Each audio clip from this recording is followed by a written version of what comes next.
A trade you said could not happen. A trade the league's salary cap structure said could not happen. A trade that will bring an unstoppable force and an immovable object back together.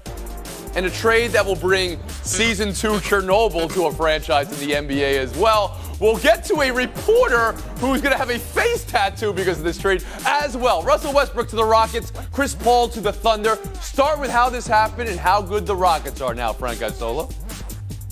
Well, Oklahoma City 7 days ago made a trade which helped the Clippers. Last night they make a trade which helps the Houston Rockets. We had heard that James Harden and Chris Paul were not getting along. They get younger with a player like Russell Westbrook. Russell Westbrook was a teammate of James Harden. They get along very well. And before you sit there and tell me Russell Westbrook doesn't play well with others, Kevin Durant was an MVP as a teammate of Russell Westbrook. And this past season, Paul George finished third. Let's remember that. Woody Page? Well, as you recall, Tony, on Tuesday, when everybody was talking about him going to the Heat, I said the Rockets because that's what I wanted to see. And I think we're going to find it very entertaining. And what's going to happen as a result of this? They are going to be reunited. They played well together before, as Frank was talking about. Right. I think that Westbrook is going to be happy again. He's going to be surrounded by talent. I think as a result of that, the Houston Rockets now are relevant in terms of the Western Conference Championship. You've got to include them in the top four again. Well, they weren't irrelevant. I mean, they were minutes away from playing in the Western Conference Finals and playing in the NBA Finals. Israel Gutierrez, well, that's what how I'm good saying. are the Rockets now with Westbrook and Harden? I think they can be slightly better than they were with Chris Paul and Harden, which is saying a lot, right? Because they were the biggest threats of the Warriors in the Western Conference for the last couple of years. I think it just adds a different dynamic. When it goes, sort of your turn, my turn with Chris Paul and James Harden, it's very similar, usually ends up in a jump shot of some sort or in a dunk in somebody else's hands. Russell Westbrook can take it to the basket on his own. He can create that fast pace game that they really didn't have as much, especially last year. And what does Mike D'Antoni do with point guards? He kind of makes them better, right? So if he's a guy who handles a lot, gets those big assist numbers, I mean, he could absolutely flourish there. Well, let's go deeper in that to you, Kevin. How does this work exactly? How does the ball move? How much do they have to change their games, D'Antoni too, and who has to do the changing? Well, if anybody has to do the changing, I think it's going to be Westbrook just because he's so ball dominant and he's probably going to be the point guard. He's not going to be the off guard. But the thing that excites me about this is the fact that, they played together before, but when they played together before, they weren't MVPs. Since then, they have become MVPs separately in this league, and you put them together. And, of course, the other thing that's happening here is they're not looking at the Golden State Warriors now because the Golden State Warriors are not the old Golden State Warriors. Now they're looking at the Lakers and the Clippers and how they match up with those guys, and they're going to have to beat them with speed. And where do you think that matchup leads them? Do you think they're a top 3 team in the Western Conference? Do you think they're a top 1 team in the Western Conference? I think they're a top 3 team in the Western Conference. I think that they can take out either of those other teams. Frank, answer that question first, and then talk to me about the changes these players have to make to play together now. Yeah, I think they're a top 4 team. And as Izzy mentioned, the last 2 years, they did lose to Golden State, which is the best team in the NBA. That's who knocked them out. I thought it was an overreaction, them firing the entire coaching staff. They were desperate. They wanted to do something. And I think this move is going to work. Now, Mike D'Antoni, who you guys mentioned, he might have to cut the basketball in half, but I think Westbrook wanted to go to Houston. He wanted to be there. So he's going to know that it's still James Harden's team, for lack of a better term. So he's the one that's going to have to fit in, not necessarily James Woody Page, any concerns about them playing together? No, not at all. I think Westbrook is going to change his game. What is his strength? Well, he was a triple-double guy. We know that he can't shoot three-pointers. Everybody backed off and let him shoot them last year and shot 29%. So he has to play point guard. He will be feeding the ball to Harden, who can shoot three-pointers. What is his other strength? He's a great rebounder for a guard, maybe the best in the league. So if he goes to the boards and offers them some offensive rebounding and defensive rebounding, I think that's going to be about. He can average 13, 14 assists a game, and I mean that in reality, because he can get the ball to Harden and those other guys. So I think he's going to make the adjustments, and he's the one who has to adjust. He has to play point guard for them. Israel, view it this way. In D'Antoni's offense, so three-point dominant, and now you add Russell Westbrook, and that's not his best part of his game. Right, no, and so when the two are on the floor together, meaning Harden and Westbrook, it will be Westbrook that has to make the bigger change. He will have to find a way to play off the ball. He will have to just get better at catch and shoot threes sometimes. But if you look at the numbers with Chris Paul last couple years with James Harden off the floor, even last year when it looked like maybe Chris Paul had a down year, he was basically giving you 22 and 10 with Harden off the floor per 36 minutes. So if Russell can do that, Mike D'Antoni does a good job of staggering the minutes there, and Russell plays well when Harden's off the floor, then he doesn't really have to be that great number 2 scorer when Harden's in there. He can do it. Nobody is calling this the favorite in the Western Conference now. Nobody's saying this is better than what the Lakers are. Not when Paul George and Kawhi Leonard are going to defend both of those guys. Well, let me ask you this, then. Rank the duos in the NBA right now. Everybody's doing this today. Let's do it here. Rank the duos in the NBA. Harden Westbrook, LeBron Davis, Kawhi George, Durant Irving. Who else you want to throw in there? Embiid, Simmons, anybody. Go ahead, Frank. Well, I would still have to go with LeBron and Anthony Davis, even though I love what the Clippers have done. You're getting a 2-time Finals MVP. But LeBron, if healthy, Anthony Davis is healthy. You're talking about a pretty dynamic combination. They could also defend, and LeBron is going to have the ball in his hands. He's going to be a dominant player this season after playing just 55 games last year. Yeah, I mean, it's got to be LeBron and AD for me, number 1. Number 2, I've got to go with what the Clippers did with Kawhi and Paul George. Number 3, I think now it's got to be Westbrook and Harden. And number 4, it's got to be Dame and CJ, who have been fabulous as a duo backcourt. Wow, so you got Portland as the 4 on your little Mount Rushmore there of duos in the NBA. Right. Israel, how about you? I mean, I want to say LeBron and AD. They seem to have the most variety there as well. But, man, I'm just falling in love with the idea of Paul George and Kawhi Leonard defending on the perimeter. And the way Kawhi Leonard has become such an offensive force, the two of those might be there. And Woody Page.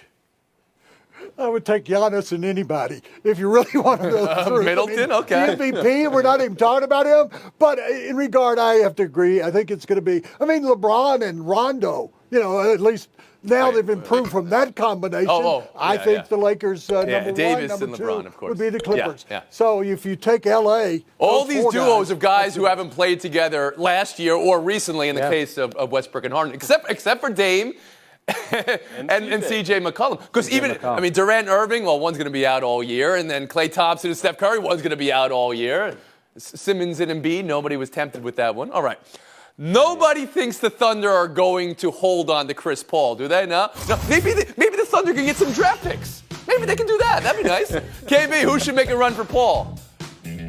Well, it's got to be either Detroit or Miami, right? I mean, nothing has changed in the East. That's where we thought Westbrook might wind up, some of us. So if I'm Detroit or if I'm Miami, I'm making that play for CP3 right now. And I think between those two teams, I think Detroit, I'm making the hardest. Israel, that was a big exhale you just gave Blackistone, please. I mean, you want to put Chris Paul and Blake Griffin back together, you go ahead and do that, KB. I'm not taking them if I'm Detroit. I can find the argument for Miami, mostly because, as I said earlier, if you look at Chris Paul's numbers without James Harden on the floor, he can still give you 20 and 10 in his sleep over the course of a season if he's back in his traditional role. And I think with the coaching of Eric Spoelstra, the culture of the Miami Heat, you got Jimmy Buckets there, who's very similar in terms of attitude and mentality. I think you can convince yourself of that for that team. And if they're trying to save space for 2021, they've proven to you this year they don't need salary cap space to make big. Woody Page? Yeah. Good luck on having Butler and Chris Paul together. How's that going to work out? We say this with everybody now. Number 3 team. I don't want any part of that. Frank, you're sitting there laughing. Why aren't the Knicks in here? Why aren't they coming here? Try and get somebody. Money. I think if you want to attract somebody in New York, you bring in Chris Paul. At least you got and say, well, we weren't totally shut out. I'm serious about that. I think the Knicks should get in the middle of this. Yeah. And say, okay, we're going to bring. Frank doesn't seem to think it's possible that the Knicks would never go after a guy who's due a lot of money and who's past his prime and gaining an age. I mean, Frank, the Knicks would never do that. So please expound. Yeah, I can't believe I'm saying this, but the Knicks might be too smart for that. Plus, they just signed a bunch of guys, so they would have to wait till probably December to make a move like that. Miami, you're hearing conflicting reports about whether or not they want Chris Paul. The amazing thing is, Chris Paul signed that contract, and all we heard was, you'll never be able to trade that contract. Now we're thinking he might get traded twice within a week, going from Oklahoma City to someplace else. It's hard to believe. Nobody wants to say the Lakers make a move. We had Rondo and Avery Bradley, but it's a trade. Maybe somebody's going. 10 years too late. 10 years too late. Yes, I understand that, but mean, just Miami's the best team. Miami's the best option. Well, where the Thunder are today and where they were 2 weeks ago, all right? 15 draft picks. How did they make out, Israel? I mean, you can say whatever you like about the number of draft picks that they have and the potential for the future, but they're right back into that small market routine where it's all about just potential and hope. And they sort of, they had their chances in this time with that trio, I suppose. And, in 2012, they ran into a super team. Against the Warriors, they ran into a super team and Klay Thompson in Game 6. They underachieved barely, but it's hard to say really be hard on them when you look at the team. You think it's hard to be hard on them? Well, let's expand it here, Frank. Also, where they were 7 years ago when they made the finals. They got one finals appearance out of 3 MVPs and traded all 3 away in the end. Or lost 1 to free agents. Well, to me, the big game changer was losing that Game 6 of the Golden State Warriors, the 73-win Golden State Warriors. And when they lost Game 7, Kevin Durant ended up leaving. They win that game at home. Chances are Kevin Durant resigns or in the finals. The history changes. Say this about Sam Presti. They lucked into Kevin Durant because Greg Oden was drafted by Portland. But he did draft James Harden, Russell Westbrook, Serge Ibaka. They have a ton of picks. Paul George could have left last year for nothing. Think about what they got for Paul George, who's coming back from shoulder surgery, and it makes a lot of money. I think Sam Presti had a very good week the past 7 days. Woody, let me ask you this. This was a team that historically now will have all these MVPs, but they have 1 finals appearance. They traded away 2. They lost 1 famously. How will you remember the Oklahoma City Thunder for these past decade or so?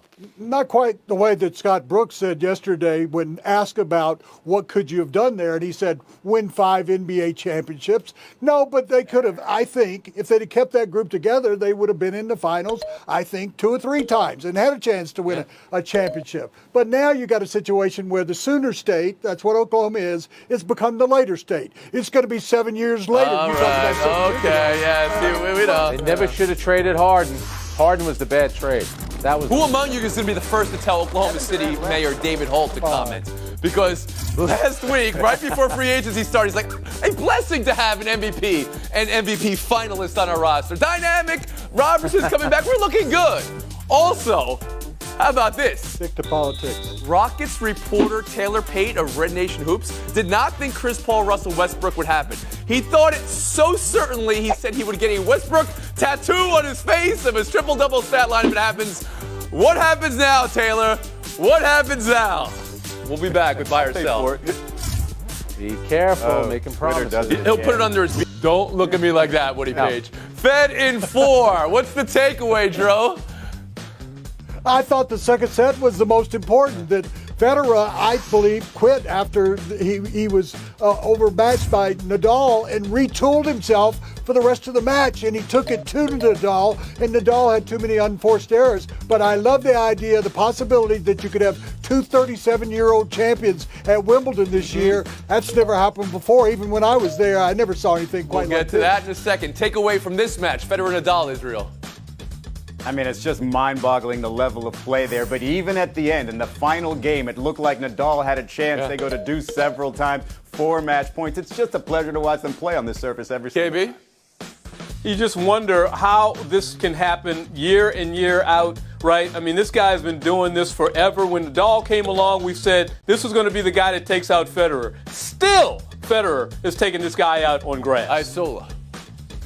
It's hard to believe it's the first time they've played at Wimbledon since that epic 08 final when Rafa beat him in 5 sets. But Roger dominates on the grass. And remember this, too.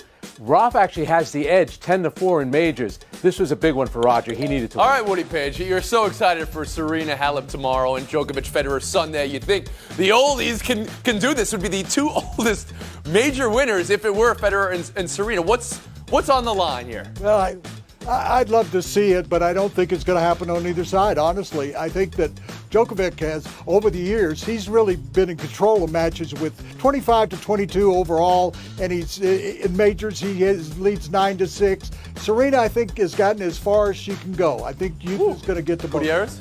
Ooh. No, I think Serena's going to take this one. I think she's probably in the best position to get number 24 because she had some knee injuries and some fitness issues going into the year. She looks really good. She just swept through 6-1, 6-2 in that semifinal. I think she's going to get number 24. KB? Yeah, I don't think that Serena has played better in recent memory than she's playing right now. I got her to go through, and hey, don't hold Federer back from getting that championship. I mean, it's not like Djokovic kills him. Yeah, what over you their said. career. You said He's close it's enough. 25-22. I mean, you're 25-22 in a showdown with Kalishaw. You're taking that as a victory. Isola, how about you? At the Wimbledon ball that they have, I'd love to see Roger Federer dancing with Serena. They could dance to 90s music. I think Serena's going to be there, but I think Djokovic is going to win the final. I really feel like on this show, 10 years ago, we were preparing ourselves for a world without Federer, Nadal, and Serena. And now we're going to be doing it for 10, 20 more years. We're going to be doing pickleball for 10, 20 more years. We'll move on. Buy or sell two. Incredible report in the Wall Street Journal today. Did you guys see the Journal today? NFL proposal to players an 18-game season where players are capped at playing 16 games. Again, each team plays 18. Each player only allowed to play up to 16. This is a proposal. Let's talk it through. Frank, pros, cons, and is there any way they do this? Player safety. Now let's play 2 extra games. And I get it. You can only play in 16. So if I'm paying for a ticket to see Tom Brady play, and this is going to be the game that he misses, I don't like it. It's a money grab. Maybe. Terrible. As the only former business writer on this panel, let me just point something out. The average span of an NFL player is 3.3 years. You add 18 games, it goes down to 2.8. Guess what? They get vested at 3 years. This is all about the NFL trying to hoard more money from the players. Oh, I didn't understand that. Okay, so you're saying I thought they would expand rosters and that would lead to more jobs if they went to 18 games. But you're saying okay. Business writer, none of my business. Go ahead, Israel Gutierrez. I mean, they're determined to get these 18 games out there, even if they have to make things more difficult for the coaches and for the players and for the fans, not knowing which games to go to. I understand it. I can talk myself into it, but I don't need. I do think America can watch football regardless if the starters are in there and they'll love it, but I don't love it for them. Israel can talk himself into it. Did anybody get talked into it by Israel? I don't think so. All right, go ahead, Woody Page. It's the most ludicrous gimmick I've ever heard from the NFL. It's never going to succeed. It's not going to happen. If you want to try and do it, have an extra bye week for everybody. Or if you finally go to this when your team is playing against either the New York teams or Washington or Miami, that's when you rest all your players and bring in minor leaguers. Practice squad players. I mean, yeah, just the idea. Are you going to rest Tom Brady when he's got backup offensive linemen? I mean, you can't play him with backup offensive linemen. And is everybody going to rest against the Cardinals? And then the Cardinals wind up having an easier schedule and wind up going 16-2? Yeah. All right. That's Gutierrez, Blackistone taking a back seat to watch a showdown between Woody Page and Frank Isola. You guys have met in show.